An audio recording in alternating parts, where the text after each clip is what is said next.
Removing old devices from your Facebook security settings can help protect your account and ensure that only authorized devices have access. Follow these simple steps to manage your devices effectively. Step 1. Log into your Facebook account.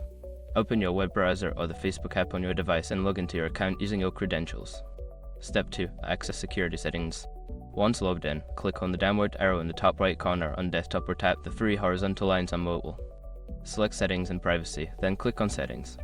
From there, find and select Security and Login. Step 3. Review your devices. In the Security and Login section, look for the Where You're Logged In section. Here, you will see a list of devices currently logged into your account. Step 4. Remove all devices. Identify the devices you want to remove. Click on the 3 dots next to the device name and select Logout to remove access for the specific device. Step 5. Change your password optional. For added security, consider changing your password after logging out old devices. Go back to the Security and Login section and click on Change Password. Follow the prompts to set a new password.